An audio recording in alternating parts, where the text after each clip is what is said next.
పాండవులు మహాభారతంలోని సభాపర్వంలో కౌరవులతో జూదమాడి జూద క్రీడలో ఘోరంగా పరాభవం పాలవడం జరుగుతుంది. అందుకు 12 సంవత్సరాలు అరణ్యవాసం, 1 సంవత్సరం అజ్ఞాతవాసాన్ని శిక్షగా అనుభవించాల్సి వచ్చింది. ఆ సమయంలో దేశంలోని వివిధ ప్రాంతాల్లో పాండవులు సంచరించడం జరిగింది. ఆ విధంగా దేశంలోని అనేక ఉత్తర మరియు దక్షిణ రాష్ట్రాల్లో పాండవుల అడుగుజాడలు, పాండవులు నివసించారు అన్న చెప్పబడే గుహలు ఎన్నో మనకి సాక్ష్యాలుగా లభ్యమయ్యాయి. అలాంటి ఒక ప్రదేశాన్ని ఈరోజు మనం సందర్శించబోతున్నాం. నమస్తే, నేను మీ సుధాకర్ రావు. ఈరోజు మనం సందర్శిస్తున్నాము మహారాష్ట్రలోని పశ్చిమ కనుమల్లో ఉన్న పాంచగని దగ్గరున్న పాండవుల గుహ గురించి. ఈ ప్రదేశం మహారాష్ట్రలోని పూణే పట్టణానికి సుమారు 125 కిలోమీటర్ల దూరంలో ఉన్న మహాబలేశ్వర్ అనే ప్రదేశానికి దగ్గరగా ఉంది. ఇంకెందుకు ఆలస్యం, మన ప్రయాణాన్ని పూణే నుంచి మొదలు పెడదామా? పూణే నుంచి మహాబలేశ్వర్ లేదా పాంచగని ప్రదేశానికి నేరుగా బస్ సౌకర్యం కలదు. దీనికి పట్టే సమయం సుమారు 4 గంటలు. మేము పూణే పట్టణంలో బైక్ రెంట్ తీసుకుని మా ప్రయాణాన్ని సాగించడం జరిగింది. సుమారు 4 గంటల అనంతరం పశ్చిమ కనుమల్లోని అందాలని వీక్షిస్తూ మా ప్రయాణాన్ని పాంచగనికి చేరుకోవడం జరిగింది. ఇదే పాంచగని యొక్క పట్టణము. పాంచగనిలోని పాండవుల గుహల్ని మనం సందర్శించాలంటే అక్కడ ప్రఖ్యాత టూరిస్ట్ ప్రదేశమైన టేబుల్ ల్యాంప్ అనే ప్రదేశానికి చేరుకోవాల్సి వస్తుంది. ఇదే పాంచగనిలో ఉన్న టేబుల్ ల్యాంప్. దీన్ని 2 విధాలుగా చేరుకోవచ్చు. ఒకటి గుర్రం ద్వారా, లేదా మీరు ఎక్కువ సంఖ్యలో ఉంటే ఈ విధంగా టాంగాని కూడా తీసుకోవచ్చు. గుర్రానికైతే మనిషికి 1000 రూపాయలు ఛార్జ్ చేస్తారు. మేము బేరమాడి దాన్ని 600కి తీసుకొచ్చాం. అలాగే ఈ టాంగా కూడా వాడు 2000 చెప్పాడు, మేము 1500కి బేరమాడడం జరిగింది.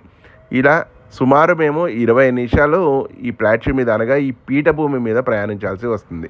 ప్రస్తుతం మేము సముద్ర మట్టానికి 1350 మీటర్ల ఎత్తులో ఒక ఎత్తైన పశ్చిమ కనుమల మీద ఉన్న పీఠభూమి మీద ఉన్నాం. ఇప్పుడు మీరు చూస్తున్నదే భీముని వంటశాలగా పిలువబడే ఒక చిన్న గుహ. దీని లోపలికైతే ప్రవేశం అయితే లేదు. ఇక్కడే పాండవుల అడుగు జాడలు కూడా ఉంటాయి. దాన్ని పాండవుల ఫుట్ ప్రింట్స్ అని కూడా ఇక్కడ పిలవడం జరుగుతుంది. సో ఈ ప్రదేశం నుంచి మనం 10 నిమిషాలు ఇక్కడ నడవాల్సి వస్తుంది. టాంగా ఇక్కడ వరకే వస్తుంది. మనం ఎంత ఎత్తులో ఉన్నామో చూడండి. మీకు కనిపిస్తున్నదంతా ఓల్డ్ పాంచగని విలేజ్, పాంచగని. సో ఇక్కడ నుంచి మనం 10 నిమిషాలు నడిచిన తర్వాత ఈ విధంగా మనకి కేవ్స్కి వెళ్ళే మార్గం వస్తుంది. సుమారు 150 మెట్లు మనం కిందకి దిగాల్సి వస్తుంది. మెట్లు కూడా ఈ విధంగా తాళ్ళు పట్టుకుని దిగాల్సి వస్తుంది. అండ్ ఇది ఒక 1 వే లాగా ఉంటుంది. దిగిన తర్వాతే మిగతా వాళ్ళు ఎక్కగలరు. మేము గుహ దగ్గరికి అయితే చేరుకున్నాము. ప్రజెంట్ అయితే ఈ గుహలో ఒక పెద్ద రెస్టారెంట్ని అండ్ చేతి వృత్తుల వారి కొన్ని వస్తువుల్ని అమ్మడం జరుగుతుంది. ఇక్కడ ఒక చిన్న గుహ ఉంది. దీనికి ఎంట్రీ ఫీజు మాత్రం 20 రూపాయలు. లోపలంతా చాలా నిర్మానుషంగా చీకటిగా ఉంది. నేను ఎంట్రీ ఫీజు తీసుకుని లోపలికి ప్రయాణించడం జరిగింది. లోపలంతా కొంచెం గబ్బిలాల వాసనతో గబ్బిలాలు సంచరిస్తున్నాయి. బాగా చీకటి ఉంది. మన మొబైల్ టార్చ్ వెలుతుల్లోనే మనం లోపల ప్రయాణించగలము. ఈ విధంగా 30 అడుగులు వెళ్ళిన తర్వాత ఒక అద్భుతమైన శివుడి విగ్రహం అయితే మనకి కనిపిస్తూ ఉంది. ఇక్కడ పాండవుల గుహ, పాంచగని దగ్గర ఉన్న శివుడి విగ్రహం. దీనికి ఆపోజిట్లోనే పంచ పాండవులు ఇక్కడ నివసించారు అనడానికి సాక్ష్యంగా ఒక చిన్నని శిల్పాన్ని కూడా పెట్టడం జరిగింది. అనంతరం మనం గుహలోంచి మనం వెలుపలికి వెళ్ళే మార్గం ఇదంతా. గబ్బిలాలు అయితే విపరీతంగా వస్తున్నాయి. ఇక్కడ పాండవుల గుహలో ఇంకో చిన్న గుహని ఈ విధంగా వీళ్ళు క్రియేట్ చేయడం జరిగింది.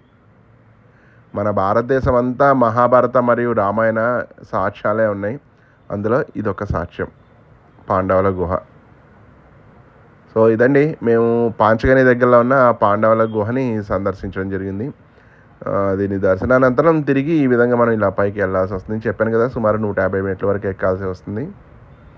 ఒకవేళ మీరు పూణే దగ్గరలోని మహాబలేశ్వర్ కానీ, సతారా కానీ అండ్ కొల్లాపూర్ రూట్లో కానీ వెళ్తుంటే ఈ పాంచగని దగ్గరలో ఉన్న పాండవుల గుహని దర్శించడం మర్చిపోవద్దు. ఈ వీడియో మీకు నచ్చిందని భావిస్తూ భారత సాంప్రదాయాలు వర్ధిల్లాలి.